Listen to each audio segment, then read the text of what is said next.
Hello, everyone. My name is Garrett Bess, and I am the host of the television series Bike to Bites on EarthX TV. We want to welcome you all to this very special edition of Bike to Bites, the Jersey Shore episode. And today's program is brought to you by ePlus and HPE. With expertise in cutting-edge innovation across AI, security, cloud, and workplace transformation, ePlus is on the front lines of today's modern enterprise. ePlus, where technology means more. Now, throughout this episode, instead of commercials, you're going to be treated to some great conversation between Peter Moser of HPE and Justin Mesker and Sudesh Subhashithan of ePlus, where they're going to be discussing the world of AI and your company's journey in navigating it. So, without any further ado, sit back, relax, and please enjoy this episode of Bike to Bites. Today on Bike to Bites, we're hitting the Jersey Shore. No gym tan laundry for us. This is Central Jersey and all of my favorite places. I mean, it is absolutely magnificent. Like real Italian ice made with old world recipes. You just brought me back to when I was like 10. And seafood fresh off the boat, served at legendary Chef David Burke's Surfside Restaurant. That is amazing. Not a lobster biscuit in the U.S. that has this much lobster. No. Locally crafted beer, and quite possibly the best burger I've ever had. Are you kidding me? Get ready to hit my Jersey Shore on Bike to Bites. We are heading to Rook Coffee. This is Red Bank. It's been written that this is the hippest town in New Jersey. Looking around here, you can see why. Lots of stores, restaurants, bars. Home to the famous Count Basie Theater, which is named after Count Basie, a very famous jazz musician. I'm about to start my ride on the Jersey Shore at one of my favorite places in the morning to get a coffee, Rook Coffee. And I'm going to go meet up with my friend Holly. How are you? Hey, Haley, how are you? Good. You getting the usual today? Of course, thank you. Hey, Holly. How are you? How you see doing? you. Good to Great. see you. You know, no better way to start a ride on the Jersey Shore than with some Rook Coffee. Costa Rica, extra milk. You know it. I mean, this place has become a modern-day institution. I mean, honestly, you are synonymous with Jersey Shore. You've grown from a single store that used to be in the town that I grew up in to now, what, 11? How we grew it is really the community. You know, if we didn't have the community to support us, we wouldn't be here. That you care very much about the community, you care about the world in general. I know you, we've known each other a long time. Yeah. You've made it a practice here to incorporate sustainability practices in the business. It's like a lot of little things, you know. Our bags are now carbon neutral. They're made from sugar cane. We don't have straws in this particular location. We have great straws that you can reuse. We just changed our napkin dispensers, so you're not pulling 8 out at once. You're just taking 1 or 2. Very tiny tweaks that you could do to the business. That make a difference. That make a difference. Huge difference. Yeah. Well, I love starting my mornings Yeah. here. I can't thank you enough. You always get me fueled up for my rides. I'll see you tomorrow. All right. Got my fuel. Now that I'm fueled up, I'm going to make my way to the ocean and Strollo's Italian Ice. What a beautiful day. Look at these views, unbelievable. I'm riding my Parley Z0 XD gravel bike, and I love this bike. Custom built to the millimeter, the extra wide 40 millimeter tires. It's a bike that makes you feel like a kid again. This brings back some real childhood memories for me. We're going to check out some Italian Ice. Hey, what's up, Garrett? How you Great doing? to see you. Good I'm to doing see you. great. Cannot come to the Jersey Shore on a bike route without stopping here, which, in my opinion, this is the Jersey Shore, right? 100%. I can't wait for everybody to see what you guys do here. Let's go. You coming in? Yeah, All right, absolutely. here we go. All right, cool. Come on, we got to talk about the story. All right, ask me. We have the name Strollo. Okay. I know that it was Tony Strollo, right? Yes. That started this business. He brought the recipe over from Italy Okay. when he was a kid. This came from Ray. Yes. Right, the idea behind how do you take what his father was doing and Yes. kind of So amp the- up production. And, Exactly. Yeah, so So talk it to me about that. So when they took the liquid and they were just scooping, we started to get more popular. He opened up a store down the street, the original location, in 1976. When I was a kid. Absolutely. That's where I would go Yeah. all the time. So he partnered up with a guy who wanted to bring him into these machines. What they wanted was the consistency and the high production. Talk to me about what the Central Jersey Shore means to you. You know, I say that to some of my friends who are not from here, and they're like, what do you mean Central Jersey Shore? There's South Jersey and North Jersey. There's no Central Jersey Shore. What does Central Jersey Shore mean to you? Best location on the Jersey Shore. We're an hour north from Atlantic City, an hour south from New York City. When I think of the Central Jersey Shore, I think of Strallo's Lighthouse and Rook Coffee. Yeah, well, Rook That's it. Coffee. So Holly, we were just with Holly. I know she's a friend. Yes. Right? And you got to do a Rook Italian ice.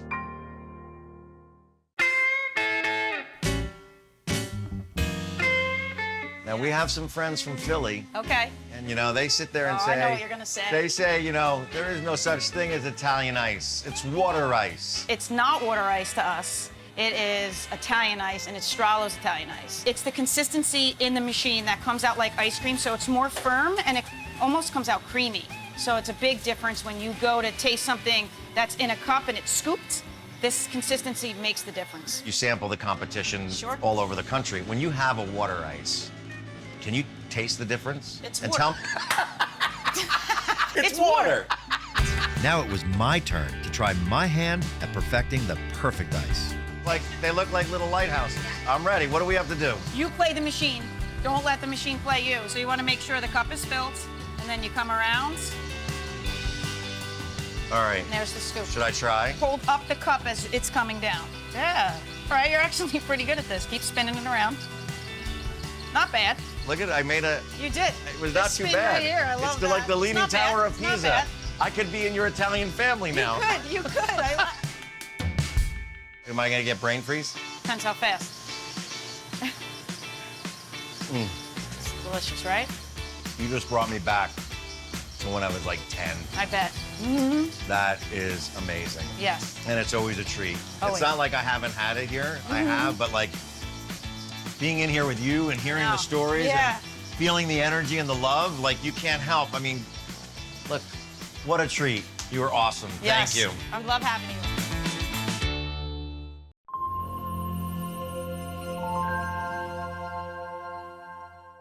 Hello, everyone. My name is Peter Moser. I'm a Senior Distinguished Technologist with Hewlett-Packard Enterprise, and I would like to welcome you today with our fireside chat with ePlus, brought to you by HPE and Intel.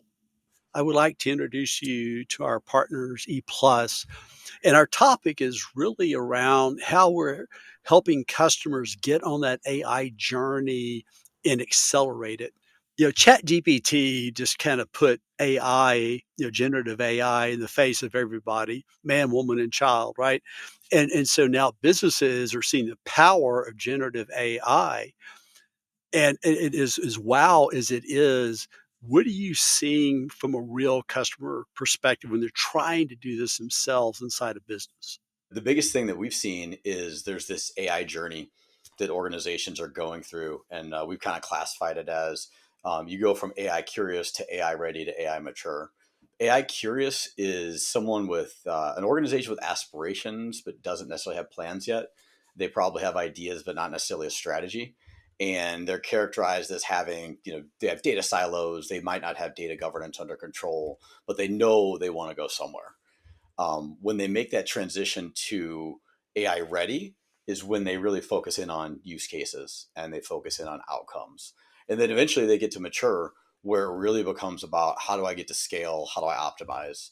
And I think that's really the journey we've seen people going through. And it really was because of things like ChatGPT. It's been kind of wild just seeing the swings with all the different clients we're talking to. What does ePlus do to help customers get on that right path? It all comes from the why, defining the why for your specific AI use case and really kind of working backwards from that. You have a thing you want to do, an outcome you want to achieve. It's quantifying that and then identifying what it takes to bring that to life. You've got a vision, you got quantifiable metrics on whether it has succeeded or not, and your preparedness. It goes right into how do I get a proof of concept going? And again, how do I fail fast or succeed faster so that I can iterate, because it's never perfect the first time. So you iterate, you make it better, and then hopefully you create something meaningful, and then you use that framework you just created to continue to do more of that. So for us, that's really our methodology, is meeting the clients where they're at in their journey.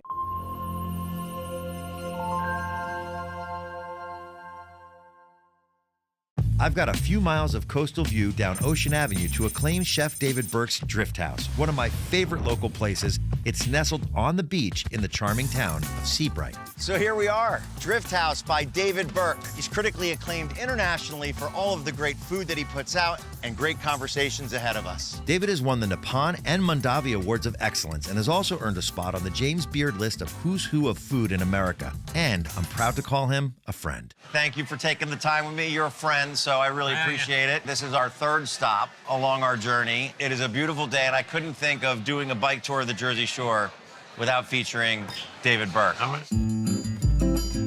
You are an icon. In the world of culinary, you have accolades that I can read 3 pages of. Why this place? You know, I grew up down here, 9 miles north. The most important thing about where we are is the people. Jersey has some cool people. North Jersey, a little bit more like Yankee fans. We're like Met fans down here. We don't care if we win or lose, just want to be invited to the game. So the cuisine here is? It's a beach restaurant, just modern American seafood with a slant toward pasta and Italian food. And let's talk about artists for a second, because I consider you an artist. The biggest joy is to create. It's about an experience. But food is not also- just about eating, it's about branding.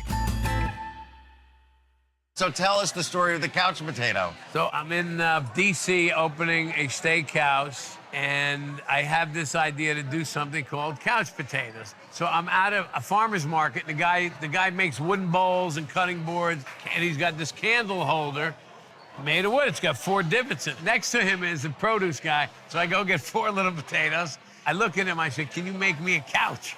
And he's like, "What?" I said, "Can you make me a couch out of wood?" He goes, "It's a pretty damn big tree." I said, "No." I said, "No, a little one."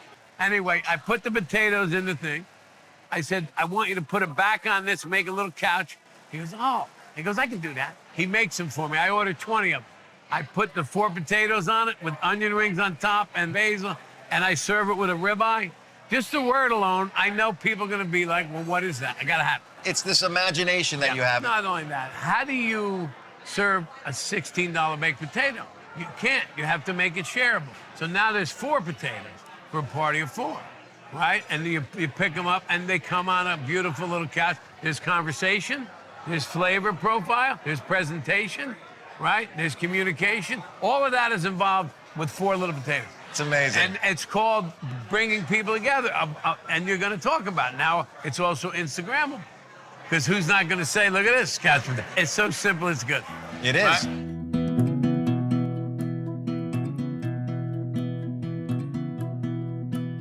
Now, what about like the commitment to local purveyors? A lot of the food that you have here, you are highly committed to bringing in ingredients from local. I try to do what I can. We have our oysters come up from an hour away, and they get put back in this tank, so they're still alive. So they're when you still eat an in it. oyster here, it's like we got it right out of the ocean. I see them coming in right now, and I hope you're hungry, because I am. I'm hungry. Oh, and what is this? I'll tell you about that in a moment. All right. Make some. Wow, room. they look great.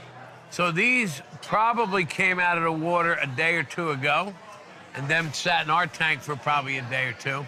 So, but the saline solution in our tank mimics the water these are raised in. These are definitely Jersey oysters. If you eat half a dozen, you get a Jersey attitude. I think I already have it. God knows you do. How do you recommend we eat them? I always take the first one naked. Got a little bit of chive on there, that's it. A little brine, Then I right? take a little bit of this mignonette. Got some vinegar and shallots and black pepper. Then a tiny bit of this, just a scooch. Oh, yeah. When Oh, things really? are good, it makes you happy. I mean, it's a whole sensual thing. And you know what's nice? I know the guys that raised it, right? I mean, to me, it's like I'm See, now thinking look at about you smiling. these. You know the guys that put these on Yeah. our plate. And I know how hard they work, and I know how passionate they are. David is famous for his takes on lobster, so I was really looking forward to trying his bisque. There's an entire lobster in there. That is There's amazing. not a lobster bisque in the U.S. that has this much lobster. No. It's really not a bisque. It's It's lobster with some soup on it. Yeah.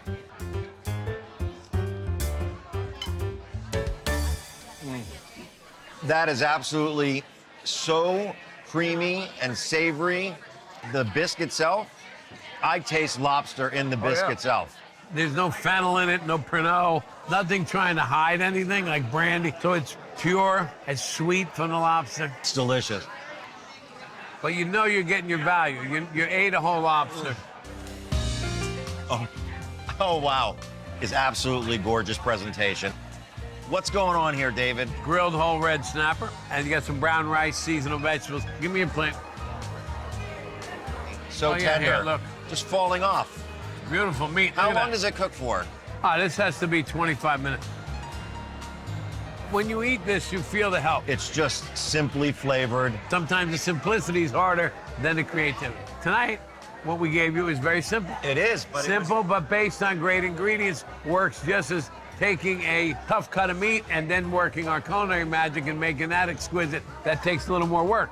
This takes a little more smarts, right? Keeping things simple is harder sometimes. That's, you know, it's especially funny. for creative people. I heard that from other chefs. Yeah. Like, simple is not easy. Well, we also don't think we're doing our job, right? Think about it. If you're a dentist, you got to find a cavity. Otherwise, it's like, you can't tell everyone they're great. You got another stop? Another stop. Pleasure to see you. Thank you so much Always for everything. good to see you. Keep up the good work. I'll see you in the neighborhood.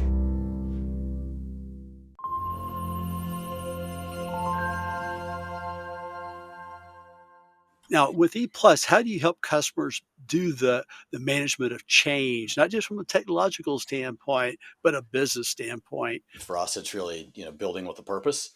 So when you say, what are the challenges? I see people fail more often than not when they don't have that purpose defined, or when that purpose is not aligned between the technologists implementing and the business people that are looking for outcomes. So I think it's that alignment, it's that purpose, and then really it's going through the steps. It's natural to want to rush and get to an outcome. And the reason that more than half of AI projects are failing right now is because they're going too fast, or they're going without a purpose. And then at the end of the day, you didn't accomplish what you wanted to. So, I mean, for us, it's all about putting that together. That's why we like the workshop approach. It's not us coming in and doing work for the customer on behalf of the customer. It's us working with the customer. What are some of the challenges you see from a technological standpoint of being able to scale something in production across a not from a minimally viable solution, which is typically small, to across maybe multiple sites or an entire enterprise? What do you see are some of those challenges in the way you approach resolving them? How do I go from 500 users to 5,000 users? And where is the challenges? Okay, it depends on your AI use case. Okay, if it is a co-pilot and sort of run at scale, not too many of challenges, except that the data governance and data security and data privacy will be a huge challenge there, right? You have to be very careful along those, and security. If you're doing a small model and you're training that and you want to scale it out, that's a different set of challenges. It will come in when it is running in cloud. You have to worry about the cost factors. So do you implement something on-prem? Then comes a whole set of challenges. Hey, who are the data scientists don't want to manage that infrastructure on-prem. This is where ePlus can come and look at that whole environment and not only design and build it based on what your workload is. We also can optimize and also support the entire stack. We offer the advanced support services. What would be your recommendation if you were talking to the customer the first time? They're saying, you know what, Justin, hey, we're just getting on this journey. Where would you recommend they start? I would start by focusing. So it's really being specific. I see a lot of these projects die because of trying to do too much, or analysis paralysis, just trying to make it perfect up front and never even getting out of the gates. So get a specific use case you're looking for, get buy-in across the board, and then go fix that. And then, like we said earlier, you can iterate that, or more than likely, that's going to turn you on to other things you can do that are similar. And you've already done a lot of the legwork. But I just say, start small, and you'd be surprised how fast it'll grow big in a productive way. Whereas if you start too big, you'll be lucky if you ever get the small thing done.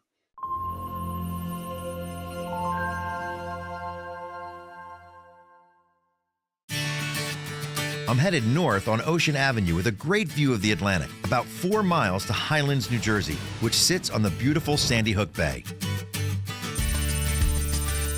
So switching into easier gear, get over this hill. Now in front of me are the Twin Lights. They were built in 1864, and those towers could be seen 22 miles out to sea. This is what many immigrants saw when they first arrived in America. Pretty cool, huh? We did it. Now, The reward.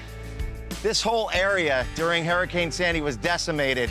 Where we're going was all rebuilt. And boy, they did a beautiful job with this restaurant. I'm going to meet with Jason Reif, the GM here at One Willow, another one of my local favorites where I think the views are as great as the food.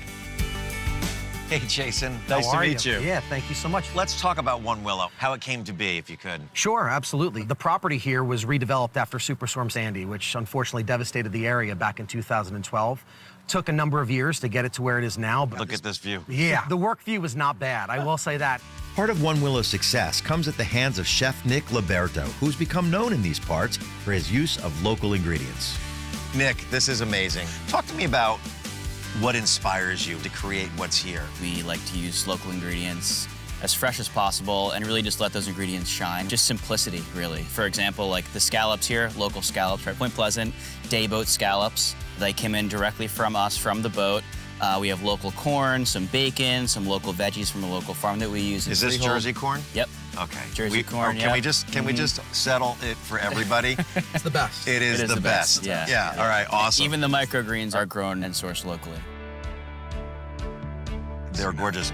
I love the taste of the pure scallop when you put that little bit of the velvet rope There you around go. it. That's amazing. Have you ever heard of a seafood donut? It smells delicious. That is not a fritter. Right.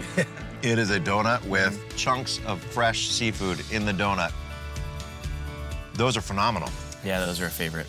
And you know what I love? You think of something fried as being overly greasy or whatever. Yeah, That right. is not greasy. What's the secret to that? Buttermilk, sour cream, it adds the moisture, just a light fry. I also found that using seafood that cooks quickly, clams, scallops, shrimp, helps also because you don't keep want them it to soaking. saturate. Right. That's amazing because you really do get the cakey flavor of the donut. Exactly, And it yeah. doesn't feel like it's drenched. Yeah. Really, really nice. Now I'm ready to try one of Chef Nick's signature dishes, his tuna tacos, made with tuna caught right here in these waters.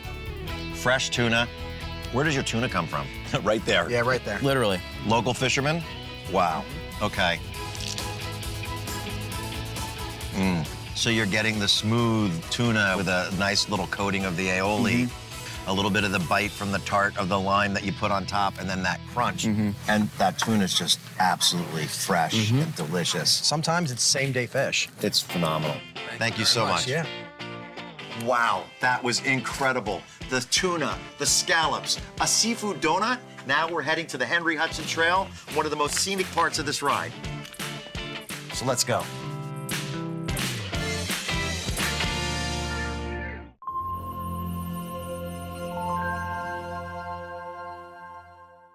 Now, does ePlus provide those servers? Say the customer doesn't want to put all this stuff together and do all the plumbing. Can ePlus do that for them? Yes, we do. We do offer building not only the, be it a cloud or on-prem, not only the infrastructure stack, we also build the ML stack, including PyTorch and whatnot, and also have the entire MLOps framework built on top of it, and also support the entire stack as well. The common framework is a really big deal, especially in big companies. And Justin, back to you. One of the things that we see, at least from our experience at Hewlett Packard Enterprise, is customers are siloed. And, these big companies, you have multiple lines of business. How do you bring them together to get them to use that common framework that Sadisha just talked about, where everybody is working more synergistically? Yeah, I mean, it starts back at that workshop where we create a team approach to it. And whether the organization formally declares it or not, you get this idea of an AI center of excellence. And that's going to be people from the different walks of life in the organization that might not otherwise be working together, but that are necessary to pull all the threads to make it happen. So that's going to be people from the line of business. It's going to be people from IT, security, contracts, legal, HR, sales. Really anybody that's gonna touch the components that are going to get you to that end state outcome you're looking for. And it's really continuing to foster that throughout the life cycle of each individual project. And, having that framework, once you go through a successful project or two, that framework just lives on, and people may come or go from that team. But ultimately, as long as you have all the right voices for each individual project, you're going to get that kind of synergy. From a infrastructure perspective, right? Like GPUs, very high demand. GPU, there is a lot of scarcity, right? So if different teams, like different data scientist line of business, they're trying to consume from a GPU pool, same GPU pool, you want to be prioritized. You have to make sure that, hey, this is where the critical business impact happens. Excellent points that you're bringing up, because Justin mentioned all these different personas, right? And they all have their own interests and their own data that they own, right? And so now, if you use a common framework and try to leverage these valuable and expensive resources, you're making an excellent point.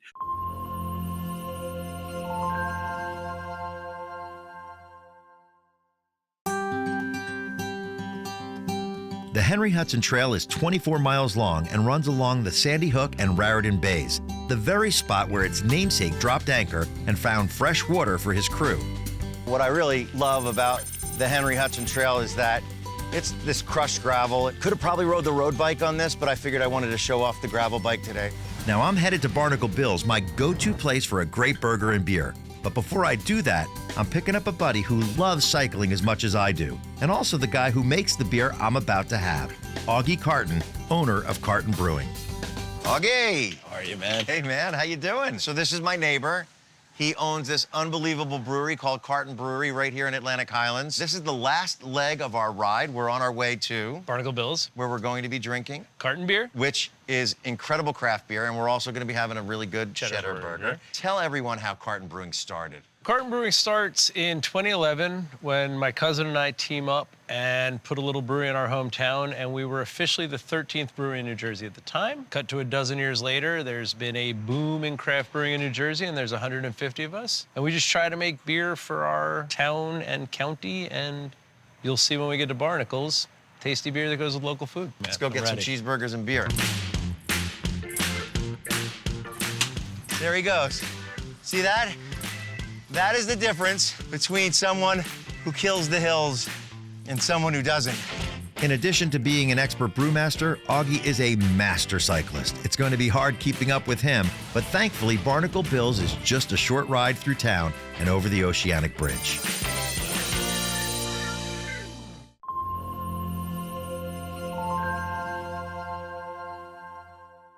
I'd like to ask both of you, from an ePlus standpoint, there's so much around AI ethics and guardrails.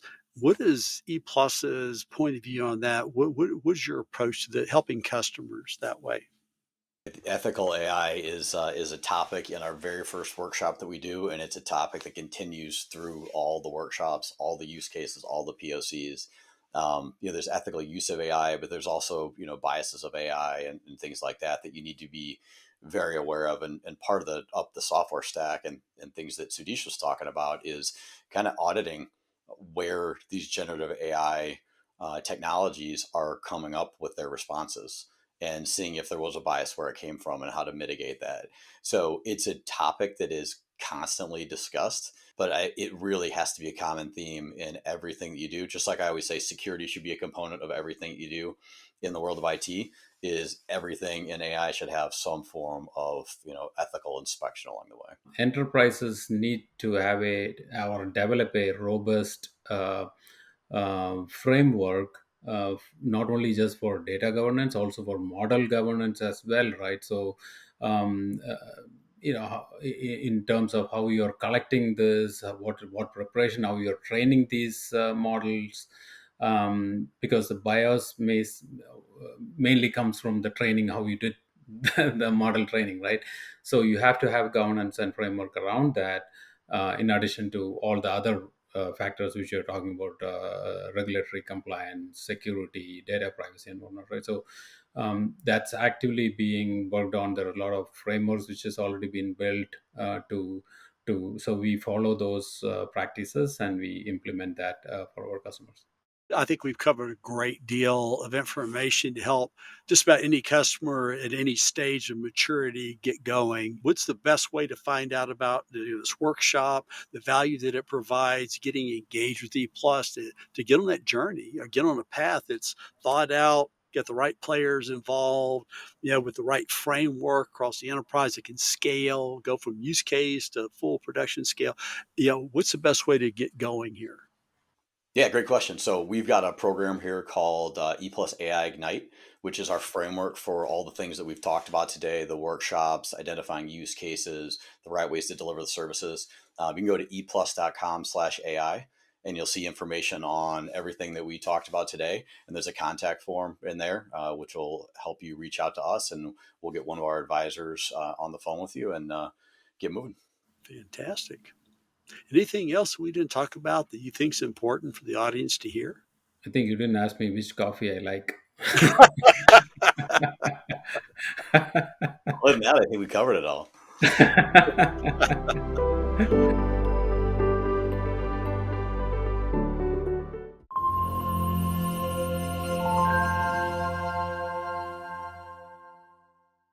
Here we are, Barnacle Bills. Are you hungry yet? I've been hungry since you told me we were doing this a couple weeks ago. Sam, thank you so much. I can't think of doing a bike route on the Jersey Shore without Carton Brewing, without Barnacle Bills. And the fact of the matter is, both of them together, perfect end of an episode, end of a ride. What's quintessential Barnacle Bills cuisine? So quintessential, if you've never been here before, I'm gonna suggest the Fresh Maine Steamers. Okay. They get trucked down on a daily basis from Spinney Creek up in Maine, and I would pair that, obviously, with a delicious Carton beer first. I would pair that with, yeah, you know. And then after that, I would just recommend a burger. Just a burger? So they're all customizable. But there's one. There's one. The bacon cheddar burger. That's Sorry, your I don't want to go-to? interrupt, but that's everybody's go-to. Is that the go-to for most people? I would say it's the go-to for most people. I've driven people from bars in Manhattan straight to this bar, gotten 5 bacon cheddar burgers, and had 4 people from 4 different towns say, "You're right." It is by far one of the best cheddar burgers I've ever had. And to get us started, let's crack. First of all, if we're gonna, I know we're not gonna go. You're gonna pick the order, but I have to show you guys this. You see this? Can you tell us why this little artwork is on this can? So I had done a bike tour in France, and we had a great white beer from a different local brewery every day for 12 days. And I got home, and I was like, why is the best white beer in New Jersey from Maine?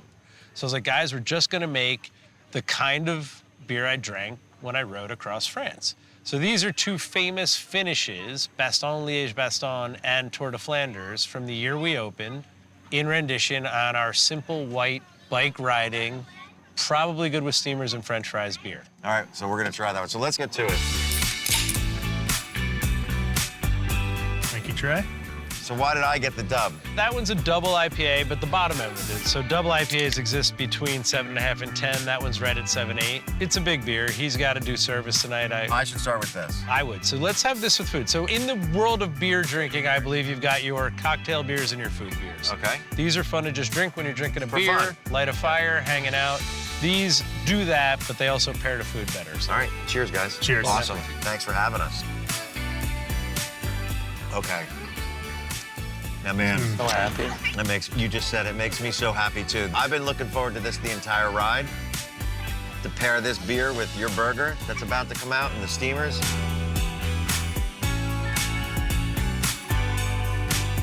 Fresh steamers. These are, in my humble opinion, the best steamers you can get.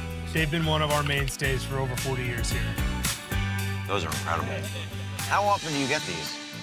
Every day. Is there a season? Well, the season has been much better in the last few years, but sometimes, unfortunately, and it literally is due to freezing, that they can't harvest them up north because they come fresh from Maine.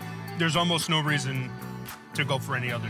In our opinion, it's either the best or nothing. And, you know, unfortunately, we've had to tell people we're out of them. And let's talk about that. You get a lot of seafood from your local seafood guy. Correct. He gets a lot of his seafood from the local fishermen that are here. Correct. The sustainability there is a way for us to highlight the fresh ingredients. And I love the fact that you buy your beer, not all of it, but Carton Brewing is 2 miles down the road. Correct. Made right there. Some would say too short for even a bike ride. Oh, yeah, quick well, bike you would ride. say too short for a bike. But you gotta remember, I did 18 miles before I got to you. But I didn't do any miles. Yeah, I'm just gonna get ribbed all day long. I love Barnacle Bill steamers, but now I'm ready to dig into what they're really famous for, the cheddar burger. Are you kidding me? Look at the steam coming off that burger, because I love this burger. And do you need ketchup or you don't need ketchup? That's a personal choice. What do you do? Wait, no ketchup. You're I purist. think you can go without. Purist. I think you can go without. All right, no ketchup. Well, go ahead, Andrew, tell me. What? I'm done. You want one, don't you? I want one so you bad. want one, Andrew? So Okay, you're gonna have one. I'm gonna let Andrew take the Go first cheddar bite. burger. Give him the cheddar burger. All right, go cheddar burger right there. All right. Go ahead, Andrew. Oh gosh. Here we go. So even. He's been salivating the entire time. He's gonna tell you what his first bite. Oh, he's a Jersey believer, baby. You don't want this back, right? No, yes, I do. He's gonna make off with Thank you it. very much. By the way, if I may, pro move. Yeah. Oh, chips on the This cheddar guy. burger. You're gonna crunchify it? I have not done that. Old school move. Little chips on. It's very messy, but I don't care. Sam, you're not having any. I'm just here to observe. Are you kidding me? Oh, Never gets old. stolen sip of O-Dub over here. Never ever gets old. Oh, you stole my O-Dub. Thank you. Oh my God, that makes the ride. Is it all worth it? Oh my God, are you kidding me? That makes it Good. so worth it, Sam. Good. Absolutely phenomenal. Sam, I can't thank you Cheers. enough. Thank you so I much. can't thank you enough. Thank you for having us. It's Oh my Sam. God. Thanks. It's been an incredible ride on Bike to Bites. We'll see you next time.